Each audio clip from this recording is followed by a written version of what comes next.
नमस्कार. हॅलो सह्याद्रीच्या आजच्या भागात सगळ्यांचं मनपूर्वक स्वागत करते. मी डॉक्टर मृण्मयी भजक.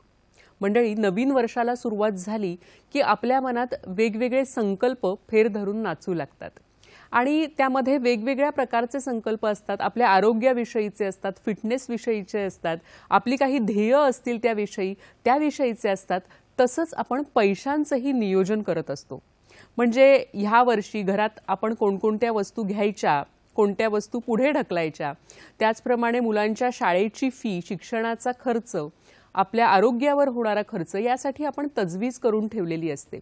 काही संकट काळ आला तर त्यासाठीही एक वेगळी तरतूद असते आणि हे सगळं करता करता तयार होतो आपल्या घराचा अर्थसंकल्प. जसा घराचा अर्थसंकल्प असतो तसाच आपल्या देशाचाही अर्थसंकल्प असतो आणि जानेवारीच्या शेवटाला संपूर्ण देशाला वेध लागतात ते नवीन वर्षाच्या अर्थसंकल्पाचे. आज आपण चर्चा करणार आहोत 2022च्या आगामी अर्थसंकल्पाविषयी आणि ह्या महत्त्वाच्या विषयावर मार्गदर्शन करण्यासाठी आज आपण आमंत्रित केलेलं आहे ज्येष्ठ अर्थतज्ञ चंद्रशेखर टिळक यांना. सर नमस्कार. नमस्कार. कार्यक्रमात मनापासून स्वागत करते आपलं. आज आपण कोणत्या विषयावर चर्चा करणार आहोत तो विषय आपण एकदा बघून घेऊया. आजचा हॅलो सह्याद्रीचा विषय आहे अर्थसंकल्पाच्या उंबरठ्यावर. या महत्त्वाच्या विषयी मार्गदर्शन आपल्याला करणार आहेत चंद्रशेखर टिळक सर, निवृत्त कार्यकारी उपाध्यक्ष NSDL. गेल्या 40 वर्षांपासून अधिक काळ सर गुंतवणूक क्षेत्राशी संलग्न आहेत. 1988 पासून सलग अर्थसंकल्पीय विश्लेषण सर करतात आणि यंदाचं हे त्यांचं 35वं वर्ष असेल. 3500हून अधिक भाषणं त्यांनी दिलेली आहेत अर्थसंकल्पाविषयी आणि 4000हून अधिक भाषणं इतर विषयांवर एकूण दिलेली आहेत. त्यांची 25 पुस्तकं प्रकाशित आहेत आणि 3000 लेख प्रकाशित आहेत. वेगवेगळ्या नियतकालिकांमधून आपण त्यांचे लेख हे वाचत असतो. सर, आपण म्हणतो की अर्थसंकल्प दरवर्षी जाहीर होतो 1 फेब्रुवारीला आणि त्याची उत्सुकताही लागलेली असते. पण हा जो अर्थसंकल्प असतो तो सर्वसामान्य माणसांनी जाणून घेणं आणि त्याचा थोडासा अभ्यास असणं हे किती महत्त्वाचं आहे, याबद्दल काय सांगाल तुम्ही? अर्थसंकल्प सर्वसामान्य माणसांसाठी हा नेहमीच महत्त्वाचा असतो. कारण मगाशी तुम्ही तुमच्या प्रास्ताविकामध्ये म्हणलात तसं की जसं आपण आपल्या घराचा खर्च करत असतो त्यावेळेला आपल्याला आपलं उत्पन्न काय आहे हेही माहिती असतं. ते ठरवण्याचा आपल्याला काही अधिकार नसतो. आपल्याला खर्च किती करायचा आहे ह्याचीही कल्पना असते, कोणत्या स्वरूपाचा करायचा आहे याचीही कल्पना असते. त्यातल्या काही गोष्टींवर आपलं नियंत्रण असतं, काही गोष्टींवर नसतं. पण याला जी एक पार्श्वभूमी तयार होते, जशा आपल्या काही अपरिहार्यता असतात तशा केंद्र सरकारच्या, राज्य सरकारच्या जी संस्था त्यांचे अर्थसंकल्प देत असते त्यांच्या अशा काही ध्येय धोरणं असतात. शेवटी त्यांच्याकरताही देश चालवण्याकरता पैसा उभं करण्याचं साधन म्हणजे अर्थसंकल्प असतो. त्याच्यामध्ये वेगवेगळ्या पद्धतीच्या करांचा समावेश असतो. आणि ज्या वेळेला तुमच्या देशाच्या अर्थसंकल्पामध्ये किंवा अर्थव्यवस्थेमध्ये प्रत्यक्ष कर म्हणजे ज्याला आपण डायरेक्ट टॅक्सेस म्हणतो याचं प्रमाण जास्त असतं त्याचा थेट परिणाम आपल्यावरती होत असतात. उदाहरणार्थ आपल्या वैयक्तिक उत्पन्नावरती असलेला कर असतो. आपण जेव्हा व्यवसाय करतो तेव्हा प्रोफेशन टॅक्स सारखा कर असतो. काही अप्रत्यक्ष स्वरूपाचे कर असतात. म्हणजे तुम्हाला उत्पन्न असो वा नसो पण तुम्ही जर त्या वस्तूंचा किंवा सेवांचा जर लाभ घेणार असाल तर तुम्हाला त्याच्यावरती कर द्यावा लागतो. उदाहरणार्थ वस्तू सेवा कर किंवा ज्याला आपण लोकप्रिय भाषेत GST म्हणतो. या सगळ्यात पाठीमागची धोरणं, त्यांचे त्या वर्षासाठी असलेले कराचे दर, उत्पन्नाच्या पातळ्या, या विविध गोष्टी ह्या केंद्रीय अर्थसंकल्पामध्ये ठरत असतात. आणि याही दृष्टिकोनातनं केंद्रीय अर्थसंकल्पाचं महत्त्व असतं. आणि सर्वसामान्य माणसांकरता दुसरं वैशिष्ट्य अर्थसंकल्पाचं किंवा महत्त्व अशासाठी असतं की गेल्या 30-35 वर्षाच्या आपल्या देशातल्या आर्थिक सुधारणांच्या कारभारामुळे आपल्या देशामध्ये सेवा क्षेत्राचं प्राबल्य वाढलंय आणि होता होई तो सरकार उद्योग क्षेत्रात किंवा एकंदरीतच अर्थकारणामध्ये कमी असेल आणि जास्तीत जास्त सहभाग हा खाजगी नागरिक किंवा संस्थांचा असावा अशी अपेक्षा असते. बरं. मग याला जी एक धोरणात्मक पार्श्वभूमी लागते ती धोरणात्मक पार्श्वभूमी कालानुरूप त्यावेळच्या अर्थसंकल्पामध्ये देण्याचा प्रयत्न हे त्यावेळचं सरकार करत असतं. म्हणजे एकीकडे तपशील म्हणून आणि दुसरीकडे धोरण म्हणून केंद्रीय अर्थसंकल्प हा सर्वसामान्य माणसांसाठीही उपयोगाचा असतो. आपण त्याच्याकडे बघताना नेमकं कराचं काय झालं असं जरी बघत गेलो तरी सुद्धा प्रत्येक वर्षाचं त्याचं वैशिष्ट्य असतं आणि म्हणूनच खरं सांगायचं म्हणजे मगाशी तुम्ही म्हणलात तसं की जानेवारीच्या शेवटच्या आठवड्यापासून एक इव्हेंट झाल्यासारखा आपण केंद्रीय अर्थसंकल्पाची चर्चा करत असतो. बरोबर आहे सर. हा जो आपण म्हणतो की केंद्रीय अर्थसंकल्प आता लगेच जाहीर होईल तर तो अर्थसंकल्प बघितल्यावर किंवा तो अर्थसंकल्प जाहीर झाल्यानंतर सामान्य माणसाला त्याच्या ज्या वैयक्तिक जो अर्थसंकल्प असतो तर त्यामध्ये बदल करता येतात का किंवा तसे करावेत का? तुम्हाला काय वाटतं? काही वेळेला बदल करावेच लागतात. म्हणजे करता येतील का हे शेवटी तुमची किती इच्छा आहे आणि तुम्ही त्या दृष्टीने कसे प्रयत्न करता याच्यावरती अवलंबून आहे. अगदी जर एखादा सर्वसामान्य पगारदार मनुष्य असेल तर तो काही एका रात्रीत फार मोठं धोरण बदलू शकतो अशातला भाग नाही. पण एखादा जर उद्योजक असेल तर त्या उद्योजकाच्या दृष्टिकोनातून नेमकं सरकार कोणत्या क्षेत्रावरती भर देणार आहे किंवा कोणत्या क्षेत्राबाबत सरकार आता निर्बंध वाढवणार आहे याचा विचार करून त्या दृष्टिकोनातून त्याला स्वतःच्या उद्योगधंद्यांचं नियोजन करता येतं. आणि मग अशा पद्धतीचे बदल जर एखाद्या विशिष्ट उद्योगावरती होत असतील आणि मी व्यक्ती म्हणून त्या उद्योगामध्ये कार्यरत असेल, माझं दैनंदिन उत्पादनाचं साधनचं त्या क्षेत्रावरती अवलंबून असेल तर नेमकं कोणत्या क्षेत्राला ह्याच्यामध्ये सकारात्मक दिशा दिग्दर्शन आहे, कोणत्याला नकारात्मक दिशा दिग्दर्शन आहे, येणाऱ्या काळात कुठच्या तंत्रज्ञानाचा, कुठच्या कायद्याचा, कुठच्या पद्धतीचा विचार सरकार करतंय या दृष्टिकोनातून आपल्याला बदल करावे लागतात. आता एक साधं उदाहरण सांगतो की आता जर समजा यंदाच्या येणाऱ्या अर्थसंकल्पामध्ये असं आलं की तंत्रज्ञानाच्या दृष्टिकोनातून आपण 4G कडनं 5G कडे जातो किंवा आपण काही विशिष्ट टेक्नॉलॉजी आपण वापरणार नाही आहोत, अशा वेळेला व्हॉट्सअप सारखी अनेक मेथड्स असतात की ज्याच्यामुळे आपण आता सोशल मीडियाशी कनेक्टेड असतो.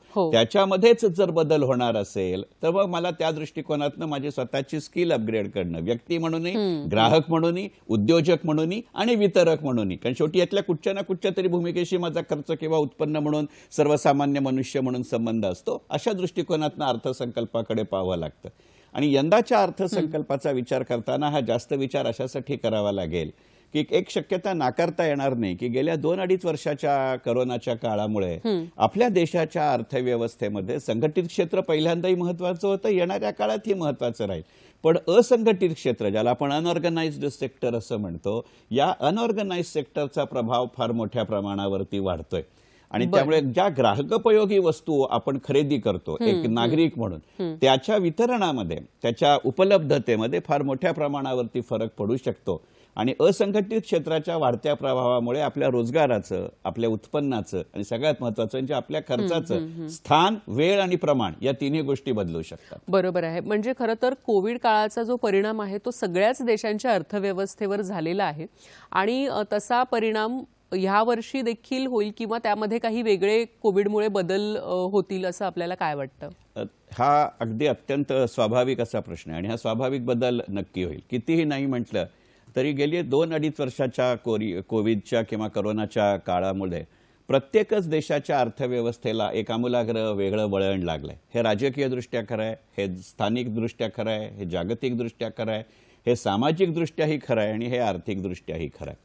त्यामुळे प्रत्येक देशाने होता होईतो आपण किती स्वतःच्या पायावरती, स्वतःच्या देशांतर्गत अर्थव्यवस्थेचा जास्तीत जास्त उपयोग करून घेऊ शकू अशा पद्धतीचा विचार केलाय. म्हणजे आपल्या पंतप्रधानांच्या भाषेत सांगायचं झालं तर ज्या पद्धतीने त्यांनी आत्मनिर्भर भारताची घोषणा केली, अशा पद्धतीची घोषणा करणारा आपला एकमेव देश नाहीये. शब्दप्रयोग बदलला असेल पण प्रत्येकच देश म्हणला की सांगता येत नाही की कोरोनाचं प्रमाण केव्हा वाढेल. मग त्या निमित्ताने जर ते प्रमाण वाढतं राहिलं तर मालाची वाहतूक असेल, माणसांची वाहतूक असेल, म्हणजे जिथे प्रत्यक्षात वस्तू किंवा मनुष्य एका जागेहून दुसऱ्या जागेकडे जाऊ शकतो, जे मी संगणकाच्या माध्यमातून पाठवू शकतो त्याच्यावरती परिणाम नाही होणार. पण जिथे फिजिकल मुवमेंट आहे, प्रत्यक्ष हालचाल आहे, त्याच्यावरती केव्हा बंधनं येतील, केव्हा रिलॅक्सेशन येईल हे सांगता येत नाही. हो. आणि मग ही जी अनिश्चितता टाळण्यासाठी होता होई तो स्थानिक ठिकाणी आपली मागणी निर्माण करण्याचा जो प्रयत्न आहे त्या दृष्टिकोनातनं, आणि मग हे वितरण करायचं असेल तर मग तुम्हाला स्थानिक ठिकाणी गोष्टी बदलाव्या लागतात. अगदी साधं उदाहरण सांगतो की पूर्वी जेव्हा आपण ऑफिसमध्ये जाऊन काम करत होतो त्यावेळेला आपल्या नेटवर्कचा, आपल्या सॉफ्टवेअरचा जास्तीत जास्त उपयोग हा कमर्शियल एरियामध्ये किंवा ऑफिस एरियामध्ये होत होता. पण आता आपण वर्क फ्रॉम होम करत असल्यामुळे पूर्वी आपल्या घरामध्ये वायफायचं एक कनेक्शन असलं तर पुरत होतं. आता 3-3, 4-4 असतील की नवरा बायको दोघंही नोकरी करतायत, घरातली मुलं ऑनलाईन शिकतायत, तर एका घरात 2 सेंटर असते तरी मला परत नाही. म्हणजे थोडक्यात मागणीचं प्रमाण जरी वाढलं नाही तरी मागणीची जागा बदलते आणि त्यानुसार संपूर्ण वितरण व्यवस्था बदलते.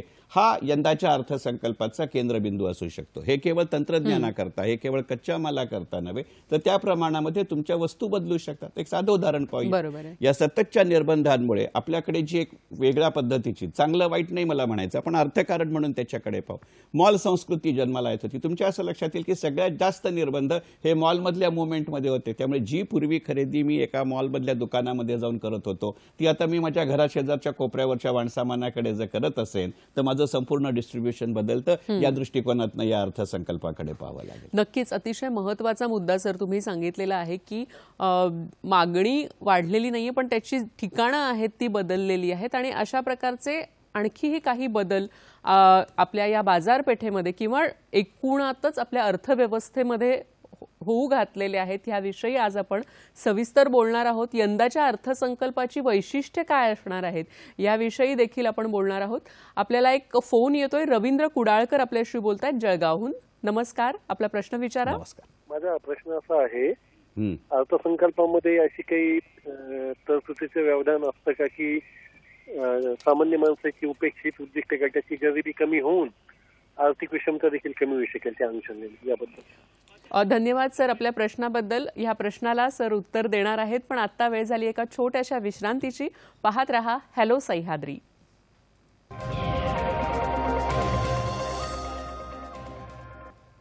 नमस्कार. विश्रांतीनंतर सगळ्यांचं मनपूर्वक स्वागत करते. आपण सगळेजण अर्थसंकल्पाच्या उंबरठ्यावर आहोत आणि हाच आजचा आपल्या चर्चेचा विषय आहे. आपल्याला मार्गदर्शन करतायत ज्येष्ठ अर्थतज्ञ चंद्रशेखर टिळक सर.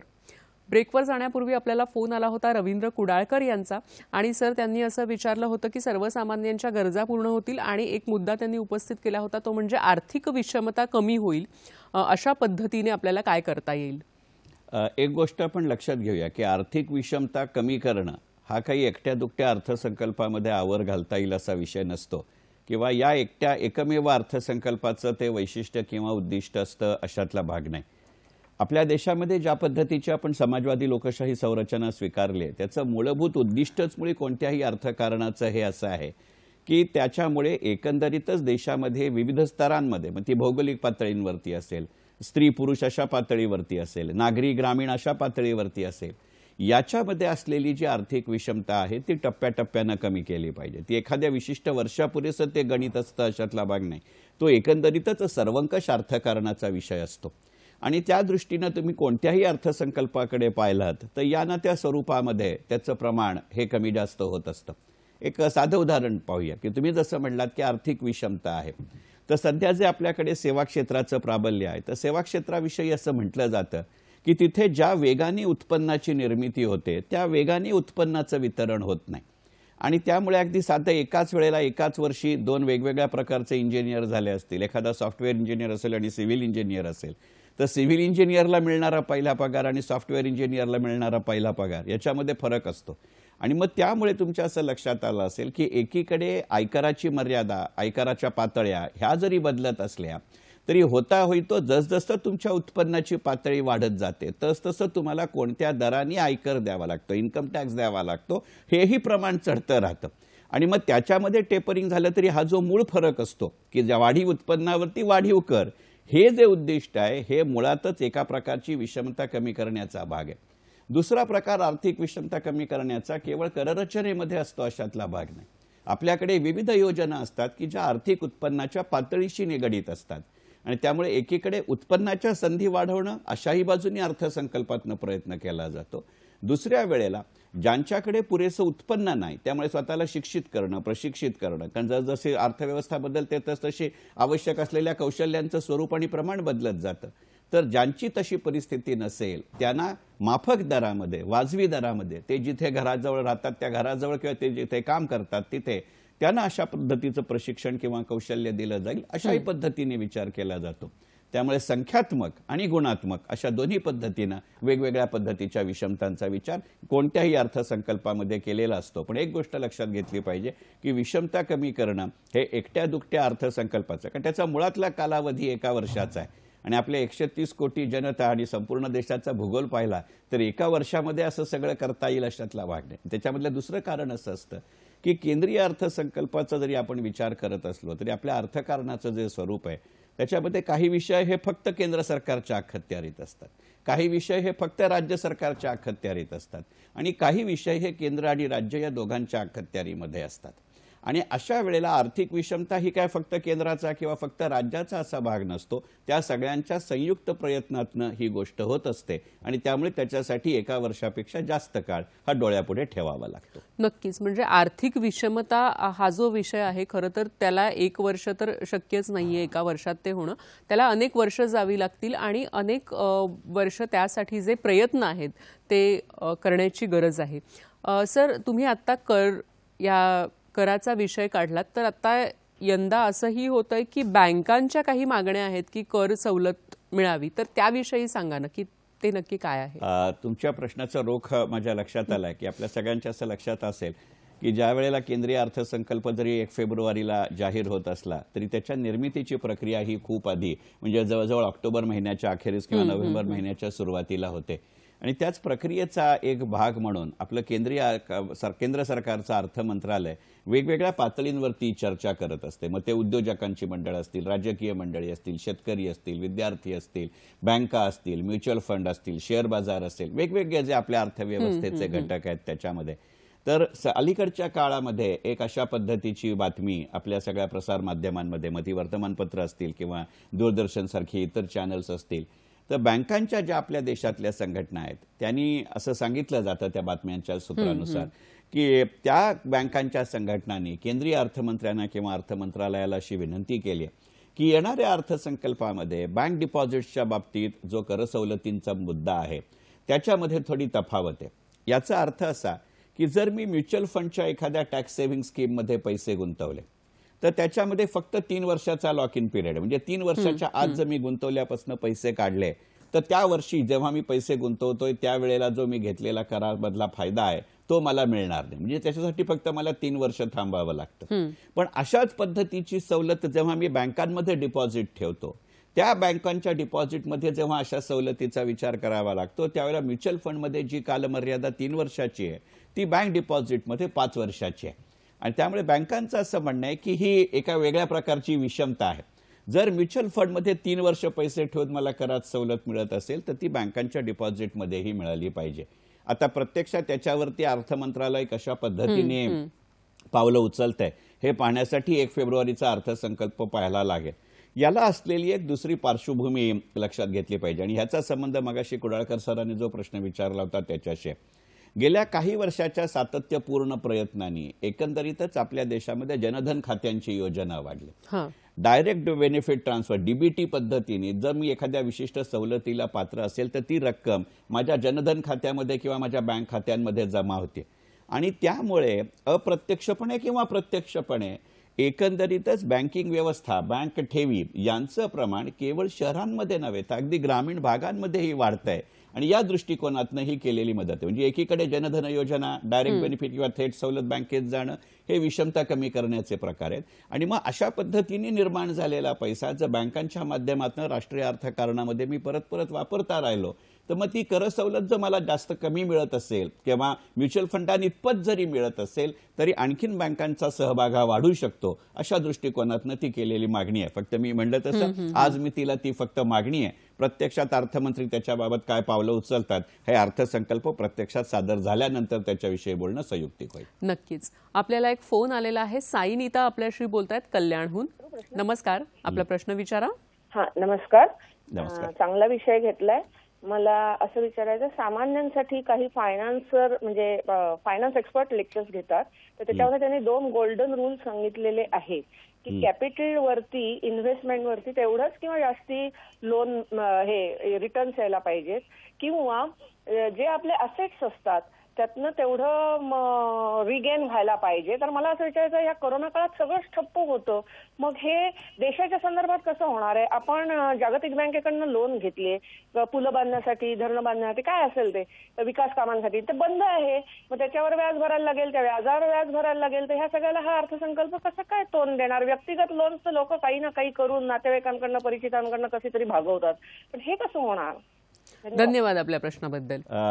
एक गोष्ट पण लक्षात घेऊया की मुळामध्ये जे तुम्ही 2 सिद्धांत सांगितलेत हे बहुतांश वेळेला वैयक्तिक गुंतवणूकदार किंवा वैयक्तिक नागरिक यांच्या बाबतीत सांगितले जातात. आणि हे 2 सुवर्ण नियम सांगायच्या आधी त्याच्या आधीचा नियम असा आहे की होता होई तो कर्ज काढून गुंतवणूक करू नका. म्हणजे एकंदरीतच कुठच्याही गुंतवणुकीचा नियम असा असतो की पैसे उभे करण्याचा खर्च जितका कमी ठेवाल तितके तुम्हाला एकंदरीतच प्रोडक्शन कॉस्ट किंवा उत्पादन मूल्य हे कमी राहील, आणि जेवढं उत्पादन मूल्य कमी राहील तेवढे विक्रीचं प्रमाण वाढतं राहतं. अशा पद्धतीचा अर्थकारणाचा हा सिद्धांत आहे. त्यामुळे तुमच्या प्रश्नाचा जो पूर्वार्ध आहे की वैयक्तिक गुंतवणूकदारांकरता जे नियम सांगितले जातात ते मुळात राष्ट्रीय अर्थकारणासाठी नसतात, ही गोष्ट लक्षात घेऊ. पण जो दुसरा नियम आहे, तुमचा प्रश्नाचा जो उत्तरार्ध आहे किंवा पुढचा भाग आहे की गेली 2-2.5 वर्ष करोनामुळे एकंदरीतच राष्ट्रीय अर्थव्यवस्था किंवा जागतिक अर्थव्यवस्था यांना वेगवेगळ्या टप्प्यांवरती तोंड द्यावं लागलं, वेगवेगळ्या प्रश्नांना तोंड द्यावं लागलं. तर आपण जी वेगवेगळी कर्ज घेतलेली आहेत त्याला आपण पुरे कसं पडणार? एक गोष्ट लक्षात घेऊ की मगाच्या प्रश्नामध्ये मी म्हटलं तसं की ही जी प्रक्रिया आहे ती काही फक्त 1 वर्षापुरेशी नसते. कोणतंही जागतिक, राष्ट्रीय, आंतरराष्ट्रीय, सरकारी पातळीवरती घेतलेलं कर्ज हे 9 महिन्याचं, 10 महिन्याचं, 11 महिन्याचं असं नसतं. ते 1 वर्षापेक्षा जास्त असतं. अगदी गेली 2-2.5 वर्ष करोनामध्ये, म्हणजे करोनाच्या काळामधला हा दुसरा किंवा तिसरा अर्थसंकल्प आहे असं आपण जरी म्हटलं तरी 2 गोष्टी आपण लक्षात घेऊ की एकीकडे करोना आहे, 2000% मान्य. पण तुमच्या असं लक्षात येईल की स्वतंत्र भारताच्या आर्थिक इतिहासामध्ये नव्हती इतकी आपली परकीय चलनाची गंगाजळी, म्हणजे फॉरेक्स रिझर्व्ह ही वरच्या पातळीवरती आहे. जवळजवळ $618 दशलक्ष इतकी आपली परकीय चलनाची गंगाजळी आहे. आणि त्यामुळे एकंदरीतच आपल्या देशाचा इतिहास जर पाहिला तर कितीही मोठं संकट आलं तरी आपण परकीय कर्जाचा हप्ता देण्यामध्ये कधीही चालढकल केलेली नाही. म्हणजे अगदी 1991 साली जेव्हा आपल्या देशाची परिस्थिती अत्यंत बिकट होती, जमतेम 2 आठवड्याच्या आयातीला पुरेल असं आपल्याकडे परकीय चलनाची गंगाजळी होती, तरी त्यावेळेचे तत्कालीन अर्थमंत्री यशवंत सिन्हा यांनी आपल्या देशाची मध्यवर्ती बँक म्हणजे रिझर्व्ह बँकेकडे असलेलं सोनं वेळप्रसंगी तारण ठेवून आपण हप्ता केलेला आहे. पहिली गोष्ट. दुसरी गोष्ट, आणि गेली काही वर्ष विशेषतः 2011 नंतरच्या काळामध्ये आपण कित्येक वेळेला आपला परकीय कर्जाचा हप्ता हा वेळेच्या आधी भरलाय. कित्येक परकीय कर्ज ही आपण वेळेच्या आधी परत केलेत, आणि यामुळे नंतरच्या काळामध्ये जे आपलेले व्याजाचे दर आहेत हा वेगळा भाग आहे. आणि तिसरा महत्त्वाचा मुद्दा असा आहे की अगदी मला तुमचा प्रश्न मान्य आहे की जगातल्या इतर अनेक देशांप्रमाणे आपल्याही देशाच्या अर्थव्यवस्थेला करोनाचा फटका बसलाय. पण त्याचबरोबर हेही लक्षात घेतलं पाहिजे, म्हणजे हा विघ्नसंतोषीपणा आहे असं कृपा करून समजू नका, पण जगातल्या इतर अनेक देशांच्या तुलनेमध्ये आपल्या देशाची अर्थव्यवस्था करोनाने त्या प्रमाणावरती प्रतिबाधित झालेली नाही. मला मान्य आहे की एप्रिल ते जून 2020 या तिमाहीमध्ये आपल्या राष्ट्रीय अर्थकारणाच्या विकासाचा, प्रगतीचा दर हा -24% होता. पण 1 वर्षभरामध्ये आपल्या याच देशाच्या एप्रिल ते जून 2021 या तिमाहीमध्ये आपलं राष्ट्रीय ढोबळ उत्पन्न म्हणजे GDP वाढीचा दर हा अधिक 3.5% होता. 3.5% दिसायलाच वाईट कमी दिसतो, पण -24 पासून अधिक 3.5 म्हणजे जर 1 वर्षामध्ये तुम्ही 27.5% वाढत असाल तर याचा विचार करावा लागतो. नक्की. आणि याचं प्रतिबिंब कसं दिसतं पहा, ही केवळ सैद्धांतिक चर्चा नाही. आपल्याला सगळ्यांनी आपण पाहिलंय की गेले 9 महिने सातत्याने दरमहा GST पोटी जमा होणाऱ्या रकमेचं प्रमाण हे वाढतं राहिलंय. एकट्या जून महिन्याचा अपवाद आहे. अगदी कालच्या वर्तमानपत्रांमध्ये, TV चॅनल्सच्या बातम्यांमध्ये सांगितलं की सिक्युरिटीज ट्रान्झॅक्शन टॅक्सचं प्रमाण गेल्या वर्षीच्या अर्थसंकल्पामध्ये जे गृहीत धरलं होतं त्याच्यापेक्षा 48% वाढलंय.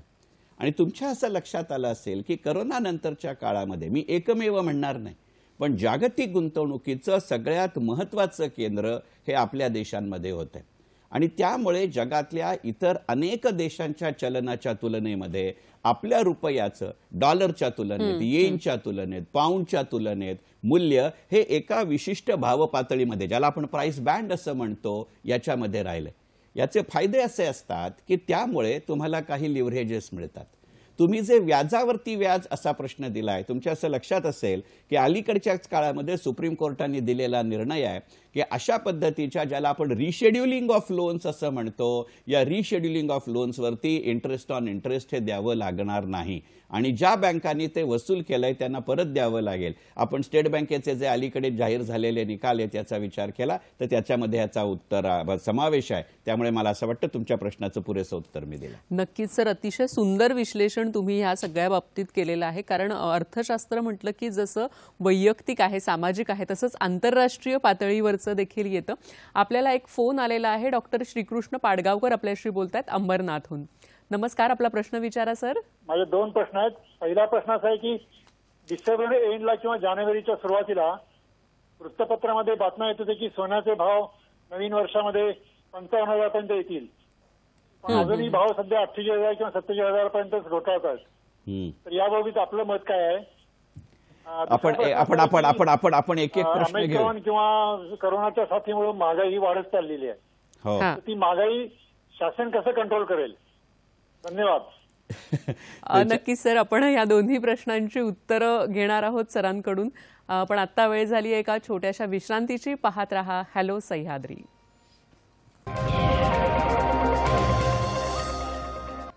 नमस्कार, विश्रांतीनंतर सगळ्यांचं मनपूर्वक स्वागत करते. मंडळी, अर्थशास्त्र म्हटलं की त्यामध्ये काहीतरी किचकट असतं किंवा कदाचित आपल्याला समजणार नाही अशा अनेक संकल्पना सर्वसामान्य माणसांच्या मनात असतात. पण आज आपण अर्थसंकल्पाविषयी बोलतोय आणि अतिशय सोप्या भाषेत ह्या सगळ्या अवघड संकल्पनांविषयी सांगतायत अर्थतज्ञ, ज्येष्ठ अर्थतज्ञ चंद्रशेखर टिळक सर. आपल्याला ब्रेकवर जाण्यापूर्वी फोन आला होता डॉक्टर श्रीकृष्ण पाडगावकर यांचा आणि सर त्यांनी 2 प्रश्न विचारले होते. त्यात पहिला प्रश्न होता की डिसेंबर जानेवारीमध्ये किमती सोन्याच्या वाढतायत असं पेपरमध्ये किंवा वृत्तपत्रामध्ये येत होतं, पण तसं काही झालं नाहीये, त्याविषयी. पाडगावकर सर, तुमचे दोन्ही प्रश्न असे आहेत की खरं सांगायचं म्हणजे ते आज जो विषय आहे केंद्रीय अर्थसंकल्प किंवा त्याच्या उंबरठ्यावर याच्याशी संबंधित नाही आहेत. तरीही तुमच्या प्रश्नाचं जरूर उत्तर देतो, फक्त थोडक्यात उत्तर देतो. गमतीने सांगायचं तर मी दूरदर्शनला विनंती करीन की अर्थसंकल्प झाल्यानंतर अर्थसंकल्पानंतरची गुंतवणूक असाच कार्यक्रम करा आणि मला बोलवा, त्याच्यात तुमचं सविस्तर उत्तर देतो.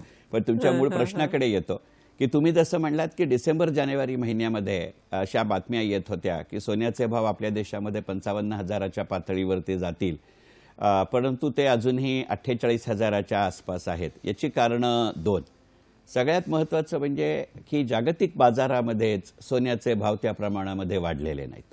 सोनं, कोळसा आणि तेल या 3 गोष्टी अशा आहेत की ज्याचे आपल्या देशातले बाजारभाव हे फार मोठ्या प्रमाणावरती आंतरराष्ट्रीय बाजारपेठेमध्ये उपलब्ध आहे, त्याच्यावरती ते अवलंबून असतात. आणि ज्या प्रमाणामध्ये 48 वरनं 55,000पर्यंत सोन्याचे भाव जाईल असं जेव्हा सांगितलं जात होतं तेव्हा जी एक अपेक्षित मागणीचं प्रमाण होतं त्या प्रमाणामध्ये आपल्या देशातली सोन्याची मागणी वाढली नसावी, हे त्याचं पहिलं कारण आहे. आणि दुसरं कारण असं आहे की जागतिक बाजारामध्येच तेवढे भाव वाढले नाही. त्याचं कारण असं आहे की कोरोनाच्या सुरुवातीच्या काळामध्ये जेव्हा जागतिक पातळीवरती सगळं जागतिक अर्थव्यवस्था ही ठप्प पडली होती, त्यावेळेला जगातल्या अनेक देशांच्या मध्यवर्ती बँकांनी त्यांच्याकडच्या अर्थव्यवस्थेमध्ये जी रोकड रक्कम होती, ज्याला आपण लिक्विडिटी म्हणतो, ती संपूर्ण लिक्विडिटी फार मोठ्या प्रमाणावरती सोन्यामध्ये पार्क करून ठेवलेली होती. आणि जसजसं कोरोनाचं प्रमाण कमी झालं, तर तुमच्या असं लक्षात आलं असेल की डिसेंबर जानेवारीमध्ये ओमायक्रॉनची सुरुवात झाली होती आणि त्यामुळे सगळ्यांच्या मनामध्ये एक भीती होती की आधीच्या कोरोनाच्या 2 लाटांमध्ये 3 लाटांमध्ये जसं झालं की जगभरातल्या अनेक देशांनी 2 आठवडे, 3 आठवडे, 4 आठवडे अशा पद्धतीच्या लॉकडाऊनची घोषणा केली. ओमायक्रॉनचं वैद्यकीय स्वरूप हा आजचा विषय नाही, पण त्यामुळे जगातल्या इतर अनेक देशांनी, अगदी विशेषतः सगळ्यात मोठं म्हणजे युरोपमधल्या लोकांनी असं ठरवलं की आता लिव्हिंग विथ करोनाची सवय करायची, त्यामुळे वेगळी कोणतेही नवीन निर्बंध घालायचे नाही, उलट ते जास्तीत जास्त अर्थव्यवस्था खुली करतायत. आणि त्यामुळे ज्या प्रमाणावरती जगातल्या अनेक देशांच्या मध्यवर्ती बँकांनी सोन्यामध्ये साठवलेला पैसा होता त्यांनी सोन्याची विक्री करायला सुरुवात केली, कारण तो पैसा त्यांच्या हातात आल्याशिवाय ते त्यांच्या देशाच्या अर्थव्यवस्थेमध्ये ते पैसे गुंतवू शकत नव्हते. आणि ज्या प्रमाणावरती जागतिक बँका विकतात त्या जागतिक पातळीवरती देशांच्या मध्यवर्ती बँका विकतात, त्यामुळे ते सोन्याचे भाव कमी आले. आणि दुसरं, त्याच वेळेला तुमच्या असं लक्षात आलं असेल की गेल्या 2 वर्षामध्ये आपल्या देशात नव्याने 2 ते 2.5 कोटी ट्रेडिंग कम डिमॅट अकाउंट ओपन झाले. म्हणजे जी लिक्विडिटी सोन्यामध्ये जाते, जी लिक्विडिटी कमोडिटीमध्ये जाते, जी लिक्विडिटी काही प्रमाणामध्ये बिटकॉईनमध्ये जाते, हे सगळ्यांपेक्षा शेअर बाजाराकडे, म्युच्युअल फंडच्या NFOकडे आणि IPOकडे पैसे जायला लागले.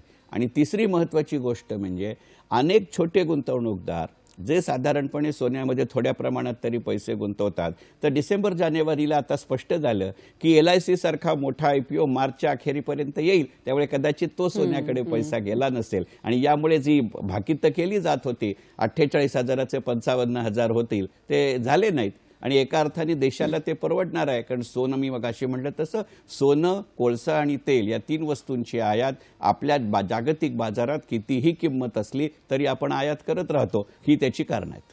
खरंय. सर, तुम्ही आता उल्लेख केलात की सोनं, कोळसा आणि तेल, तर आता तेलाचे जे भाव आहेत, म्हणजे सर्वसामान्य माणसांना लागणारे पेट्रोल डिझेलचे भाव जे आहेत ते अतिशय म्हणजे गगनचुंबी झालेले आहेत. आणि असंही म्हटलं जातं की कोविड काळात काही सरकारच्या योजना होत्या किंवा कर मिळावा म्हणून ते वाढवलेत, पण मग आता ते कमी होतील का किंवा कमी व्हावेत अशी सर्वसामान्य माणसांची सगळ्यांचीच इच्छा आहे. तर काय सांगाल तुम्ही त्याबद्दल? तुम्ही म्हणलात तसं ते भाव कमी व्हावेत असं एक देशाचा सर्वसामान्य नागरिक म्हणून मला स्वतःलाही वाटतं. कारण केवळ माझ्या गाडीमध्ये घालत असलेलं पेट्रोल, डिझेल किंवा CNG मी काय भावानी वापरतो याच्या पुरेसच त्याचा संबंध आहे अशातला भाग नाही. संपूर्ण मालाची वाहतूक, म्हणजे अगदी नाशिवंत मालापासून ते टिकाऊ मालापर्यंतची वाहतूक ही शेवटी आज प्रामुख्याने पेट्रोल डिझेलवरती होते. पण मी मगाशी म्हटलं तसं की पेट्रोल डिझेलचे भाव आपल्याकडे 2 दृष्टिकोनातनं महत्त्वाचे असतात. एक, जागतिक पातळीमध्ये मी नेमकं काय पद्धतीने विचार करतो, काय भावानी मला उपलब्ध आहे. दुसरी गोष्ट अशी असते की मी काय प्रमाणावरती, ज्याला आपण डेरिव्हेटिव्ह स्वरूपाचे व्यवहार म्हणतो, ते करू शकतो. तर सुदैवाने मी मगाच्या एका प्रश्नामध्ये उत्तर देताना म्हटलं तसं की एवढा मोठा परकीय चलनाचा साठा असल्यामुळे मी डेरिव्हेटिव्ह स्वरूपाचे व्यवहार जास्त करू शकतो. पण काही ज्याला आपण जिओपॉलिटिकल म्हणतो, भौगोलिक राजकीय दृष्ट्या संबंध म्हणतो, त्याच्यावरतीही अवलंबून असतात. आता एक साधं उदाहरण सांगतो की आपण आखाती देशातनं तेलाची आयात करतो. मधल्या काळामध्ये जेव्हा तालिबाननी अफगाणिस्तानचा ताबा घेतला तेव्हा तो संपूर्ण मार्ग आपल्याला बदलावा लागला. मग मार्ग जेवढा वाढेल तेवढा माझा वाहतूक खर्च वाढतो. बरोबर. आणि त्यामुळे आपल्या सगळ्यांची जरी, आणि सगळ्यात महत्त्वाचं गोष्ट लक्षात घेतली पाहिजे की तेलाच्या किमती हा आपल्या देशामध्ये फक्त आर्थिक विषय आहे अशातला भाग नाही, तो राजकीयही विषय आहे. आणि सरकार असं म्हणू शकतं की तेलाच्या किमती आम्ही ठरवत नाही, तेल कंपन्या ठरवतात. तेल कंपन्या असं म्हणतात की आमचं इको पॉलिटिकल सिस्टमवरती ते अवलंबून आहे. त्यामुळे मला, आणि जोपर्यंत माझं स्वतःचं मत असं आहे की जोपर्यंत पेट्रोल डिझेल या 2 वस्तू GSTच्या अखत्यारीत येत नाहीत तोपर्यंत पेट्रोल डिझेलच्या किमतींबद्दल नेमका अंदाज बांधता येणं हे केवळ कठीण आहे. माझी स्वतःची सदिच्छा अशी आहे की त्या किमती कमी व्हाव्यात, पण त्या इतक्या लवकर होतील अशी शक्यता मला तरी वाटत नाही.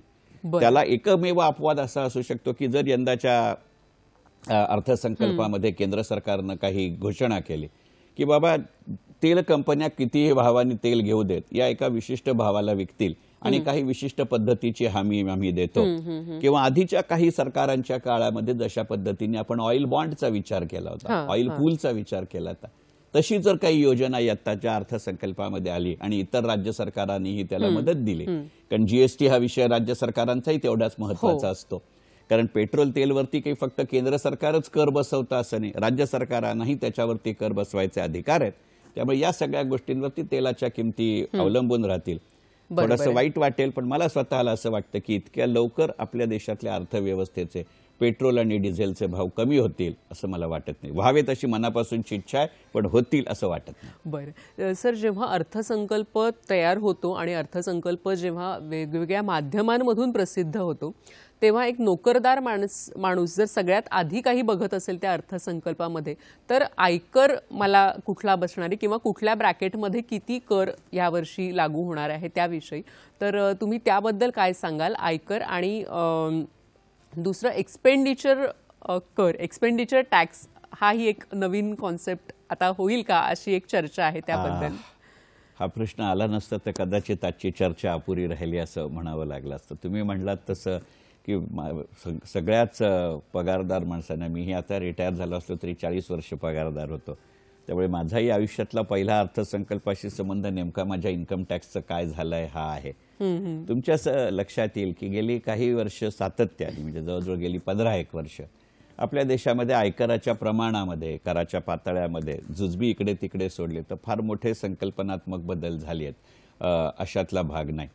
गेली 2 वर्ष तर कोरोनाच्या काळामध्ये सगळीच परिस्थिती फार बिकट होती. आणि त्या काळामध्ये केंद्र सरकारने अर्थसंकल्पाची वाट न बघता, केंद्र सरकार असेल, राज्य सरकार असेल, त्यांच्यामध्ये ज्या ज्या अखत्यारीमध्ये गोष्टी होत्या त्याच्यावरती लोकांना सवलती दिल्यात. आता ती परिस्थिती स्थिर होत असताना टप्प्याटप्प्याने असलेल्या सवलती कमी करत जायची, हा खरं सांगायचं म्हणजे काळ आहे. म्हणजे अगदी साधं उदाहरण पाहू की अमेरिकेसारख्या अगदी प्रगत आणि प्रबळ अर्थव्यवस्थेने सुद्धा, की ज्यांनी सातत्याने व्याजदराचे प्रमाण कमी केलं, तर मुळात त्यांचं जगाच्या तुलनेमध्ये व्याजदराचं प्रमाण कमी आहे आणि गेल्या 2 वर्षात तर ते आणखीन कमी केलं. पण आता त्या देशातही चर्चा फार मोठ्या प्रमाणामध्ये आम्ही व्याजदर वाढवू अशी आहे. आणि हा जागतिक कल आहे आणि त्याला आपला देश अपवाद असेल असं मला वाटत नाही. आणि त्यामुळे चर्चा कितीही झाली, इच्छा आपली कितीही असली पेट्रोल डिझेलच्या किमतीसारखं, तरी जी चर्चा अलीकडच्या काळामध्ये आहे की वैयक्तिक आयकराचं प्रमाण कमी होईल किंवा तो पूर्णपणे रद्द होईल, माझा जो काही गेल्या 35-40 वर्षाचा अर्थकारणाचा आणि अर्थसंकल्पीय विश्लेषणाचा अनुभव आहे, मला स्वतःला असं वाटतं एक रकमी एक ठोक 1 फेब्रुवारी 2022च्या अर्थसंकल्पामध्ये वैयक्तिक आयकर रद्द होईल असं मला स्वतःला जरासुद्धा वाटत नाही. कारण वैयक्तिक आयकर रद्द व्हावा ही इच्छा काही अलीकडच्या काळातली नाही. अगदी 1980च्या दशकात किंवा त्याच्या आधीही थोडं 1975 नंतरच्या काळामध्ये ज्येष्ठ अर्थतज्ञ दारा पेंडसे, डी.आर. पेंडशांसारखी माणसं आयकर रद्द व्हावा ही मागणी तेव्हापासून करतायत. बरं. आणि त्यावेळेला पेंडसे साहेब असं म्हणत असत की आयकरातनं जेवढी रक्कम गोळा होते त्याच्यापेक्षा आयकर गोळा करण्यासाठीचा खर्च जास्त आहे. आज ती परिस्थिती राहिलेली नाही. केंद्र सरकारच्या हातात असलेलं हुकमी साधन जर कुठचं असेल नियमित उत्पन्न मिळवायचं, तर ते वैयक्तिक आयकर किंवा आयकर आहे, म्हणजे कॉर्पोरेट टॅक्स आणि इंडिव्हिज्युअल टॅक्स दोन्ही. कारण तुम्हाला आणि मला पगार देताना, जो पगार देताना इन्कम टॅक्स कापला जातो तो पुढच्या महिन्याच्या एका विशिष्ट तारखेच्या आत भरावाच लागतो.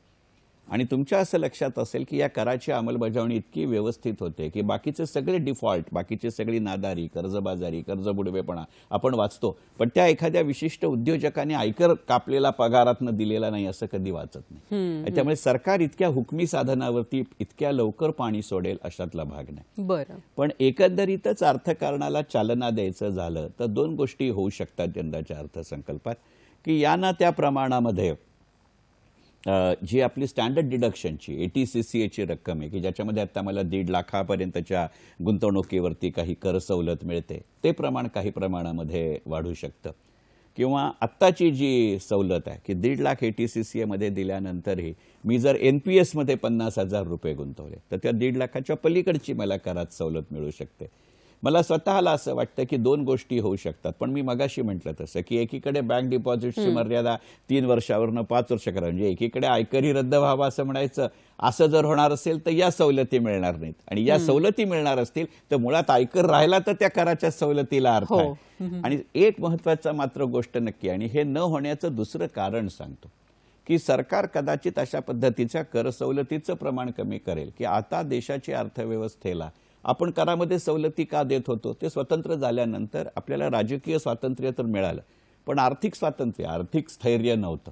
म्हणजे आता जो अलीकडच्या काळामध्ये सिनेमा आलाय 83, त्याच्यामध्ये जसं वाक्य आहे की आझादी तो पाली इज्जत पाई क्या, हा 47च्या अर्थव्यवस्थेपुढचा प्रश्न होता. त्यामुळे जास्तीत जास्त देशांतर्गत बचत आणि गुंतवणूक वाढवावी म्हणून आपण करात सवलती दिल्या होत्या. आज तुम्ही जर जागतिक केंद्राचं अर्थव्यवस्थेचं केंद्रबिंदू नाही पण त्या परिघात जात असाल, त्या व्यासात जात असाल, त्या त्रिज्येत जात असाल, तर सरकार म्हणेल सवलती नाही देत, मी तुम्हाला सुविधा देतो. अशाही पद्धतीने आयकराकडे. आणि मग आता त्याच्याबद्दल जर एक्सपेंडिचर टॅक्स, ज्यापर्यंत एक्सपेंडिचर टॅक्सची सुरुवात होत नाही तोपर्यंत वैयक्तिक आयकर पूर्णपणे रद्द होईल असं मला वाटत नाही. एक्सपेंडिचर टॅक्स हा अगदी एक साधं ढोबळ उदाहरण द्यायचं झालं, अगदी त्याच्यामध्ये फरक पुष्कळ आहे, त्याची मला कल्पना आहे. पण वेळेच्या अभावी मी सांगतो की एक्सपेंडिचर टॅक्स हा थोडासा जीएसटीच्या स्वरूपाचा आहे, वस्तू सेवा कराच्या स्वरूपाचा आहे. वैयक्तिक आयकर किंवा कॉर्पोरेट इन्कम टॅक्स असं गृहीत धरतं की ज्या प्रमाणामध्ये माझं उत्पन्न असेल त्या प्रमाणाला जो काही लागू होणारी कराची पातळी असेल त्यानुसार मी कराचं प्रमाण देईन. बरं. पण खर्च करताना जी काडेपेटी मी घेत असेल, मोठी वस्तू मी घेत असेल, तर तिथे मला तो विक्रेता माझं उत्पन्न काय आहे, माझं इन्कम टॅक्स रिटर्न दाखव असं म्हणत येतो. म्हणतो ही वस्तू हा भाव. त्यामुळे माझं उत्पन्न काहीही असलं तर जर ती मला वस्तू घ्यायची असेल तर त्या वस्तूच्या खरेदीवर मला कर द्यावा लागेल. म्हणजे जे जीएसटी मध्ये होतं तेच एक्सपेंडिचर टॅक्समध्ये होतं. त्यामुळे कराची जाळं मोठ्या प्रमाणावरती वाढेल, कराचं प्रमाण किंवा कराचा महसूल वाढेलच असं नाही. एक्सपेंडिचर टॅक्सची मला स्वतःला वाटणारी शक्यता अशी आहे की कदाचित त्याची सैद्धांतिक चर्चा, कन्सेप्च्युअल डिस्कशन ह्या यंदाच्या अर्थसंकल्पामध्ये सुरू केलं जाईल आणि नंतरच्या काळामध्ये तो टप्प्याटप्प्याने आणला जाईल. वैयक्तिक आयकर एकरकमी जर गेला तर मलाही आनंदच आहे, परंतु तो यंदाच्या 1 फेब्रुवारी 2022च्या अर्थसंकल्पात जाईल असं मला स्वतःला आज मितीला तरी वाटत नाही. बरोबर आहे. सर, निर्गुंतवणुकीकरण हा ही एक संकल्पना आहे, कॉन्सेप्ट आहे, तर त्याबद्दल सांगा. मुळात ह्या शब्दाचा अर्थ आम्हाला सांगा आधी. निर्गुंतवणुकीकरणाला सोप्या मराठीमध्ये डिसइन्व्हेस्टमेंट असं म्हणतात. आणि अगदी आजच सकाळी आपण सगळ्यांनी पेपरमध्ये वाचले की एअर इंडिया ही आपल्या देशातली जी सगळ्यात मोठी सरकारी कंपनी होती त्याचा ताबा पूर्णपणाने टाटा समूहाकडे दिला. म्हणजे 8 दशकानंतर 80 वर्षानंतर पूर्णपणाने तो ताबा आता टाटा समूहाकडे आला. मुळात त्याची अगदी थोडक्यात पार्श्वभूमी लक्षात घेऊ की निर्गुंतवणुकीकरण ही प्रक्रिया सुरू करणारा आपला देश पहिला नाही.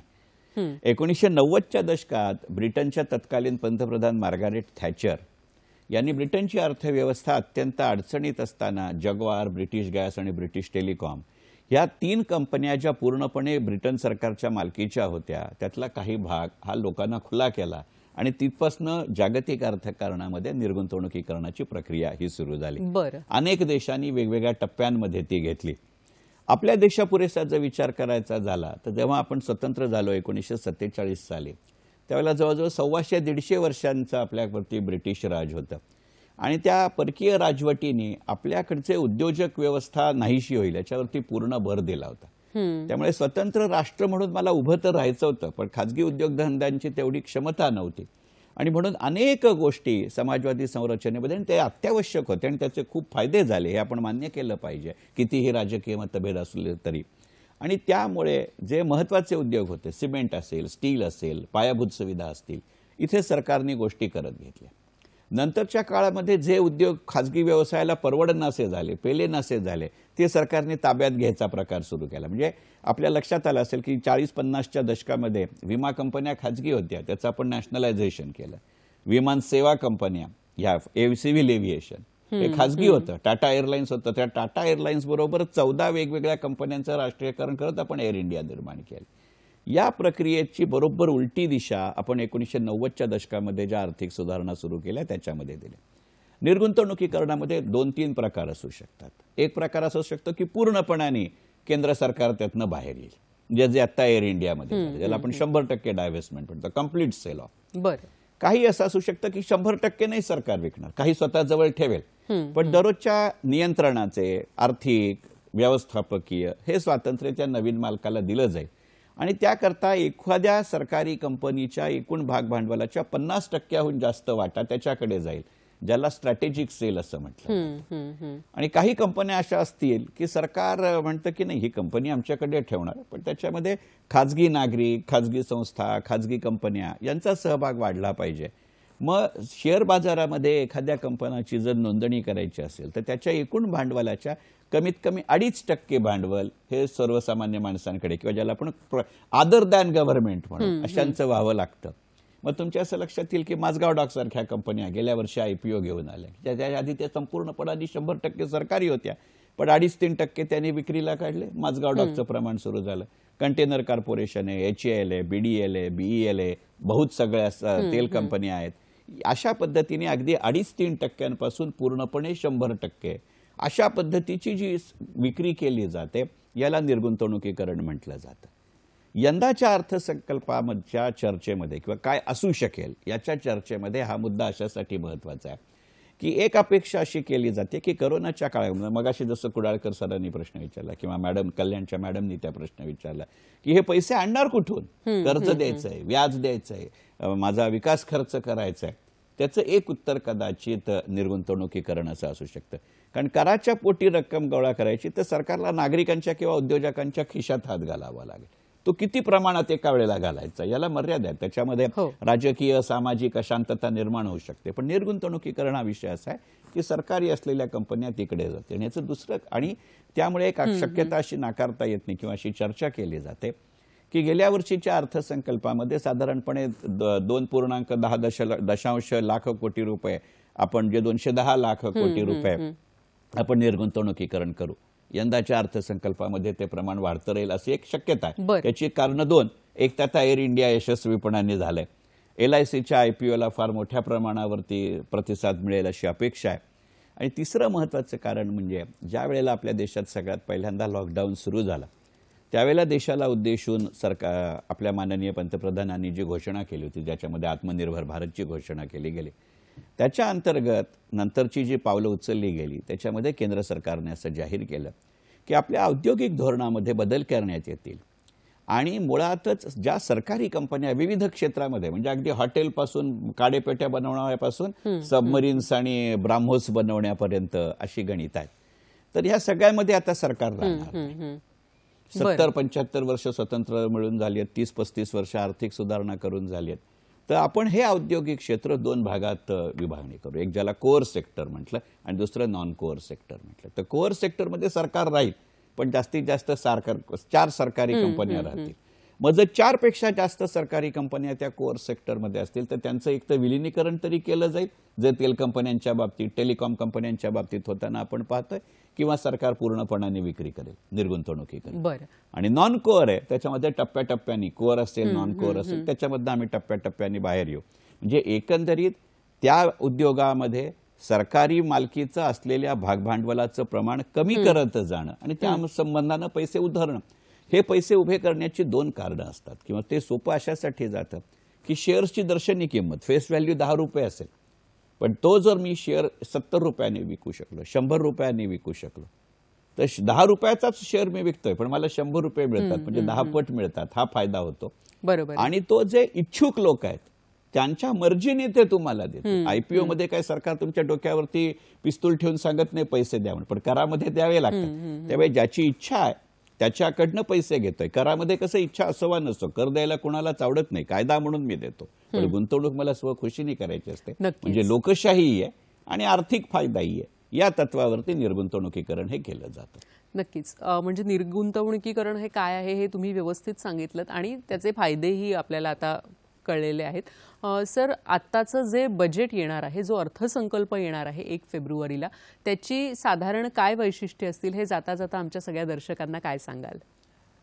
मला स्वतःला असं वाटतं की यंदाच्या अर्थसंकल्पामध्ये आपण नेहमीच आर्थिक गोष्टींचा विचार जास्त करतो. हो, पण अर्थसंकल्प हे थोडंसं एका प्रकारचं सिंहावलोकन असतं आणि म्हणून कदाचित कार्यक्रमाचं शीर्षक अर्थसंकल्पाच्या उंबरठ्यावरती असं ठेवलंय. म्हणजे कसं, उंबरठा ही जागा अशी आहे की तिथे जर आपण उभं राहिलो तर बाहेरचंही दिसतं आणि घरातलंही दिसतं. त्यामुळे अर्थसंकल्प हे एक निमित्त असतं की आजपर्यंत काय झालं हे मी पाहिलं आणि मग त्याच्या आधारावरती मी पुढे काय होईल किंवा करू शकतो याचा विचार करतो. आणि शेवटी पहिल्या प्रश्नाचं उत्तर देताना मी म्हटलं तसं की आर्थिक विषमता असेल, आर्थिक समता असेल, आर्थिक न्याय असेल, हा विषय हा सतत चालणारा असतो आणि त्याच्यासाठी अर्थसंकल्प कालानुरूप बदल घेत जातो. मला स्वतःला असं वाटतं की इतर सगळे राजकीय संवेदनशील विषय जरी सोडले तरी कदाचित यंदाच्या अर्थसंकल्पामध्ये एक घटक असा असू शकतो की वेगवेगळ्या अर्थाने तो महिला केंद्रित बरं. जेंडर बजेटिंगला एका वेगळ्या पातळीवर नेणारा असेल. याची कारणं दोन. जेंडर बजेट ही संकल्पना आपल्या देशामध्ये गेली अनेक वर्ष आहे, पण यंदाच्या अलीकडेच जो एक अहवाल प्रसिद्ध झाला आहे त्या अहवालाच्या आकडेवारीनुसार आपल्या देशात पहिल्यांदा गेल्या जवळजवळ 125 वर्षामध्ये महिलांच्या जननाचा आणि स्टेईचा रेट हा जास्त आहे. त्यामुळे ते एक जेंडर बजेटिंग असेल आणि दुसरं सेवा क्षेत्राला प्राधान्य देणार असेल. नक्कीच. मला वाटतं की आत्ताचा जो अर्थसंकल्प जो येणार आहे काही दिवसांवरच, अगदी आपण उंबरठ्यावर आहोत, तर त्याविषयी आज आपण खूप छान माहिती या कार्यक्रमातून करून घेतलेली आहे. कसा वाटला आमचा कार्यक्रम तुम्हाला हे आम्हाला जरूर कळवा. आपले अभिप्राय आमच्यासाठी महत्त्वाचे आहेत. त्यासाठीची माध्यमं आपण आपल्या स्क्रीनवर आपल्याला दिसत आहेत. फेसबुकचं माध्यम आहे hellosahyadri20@gmail.com हा ईमेल ID आहे. कार्यक्रम जे सगळे आहेत ते आपण यूट्यूबवर बघू शकता आणि ट्विटर हँडल आहे @ddsahyadri. आपले जे अभिप्राय आहेत ते जरूर आमच्यापर्यंत पोहोचवा. आणि सर, आज आपण इथे आलात आणि तसा क्लिष्ट वाटणारा विषय आपण अतिशय सोप्या भाषेत सगळ्यांना सांगितलात, याबद्दल संपूर्ण टीमच्या वतीने मनापासून आभार मानते. मला दिलेल्या संधीबद्दल सगळ्यांचे मनपूर्वक धन्यवाद. धन्यवाद. आपण पुन्हा भेटूया नवीन कार्यक्रमात नवीन विषयासह. नमस्कार.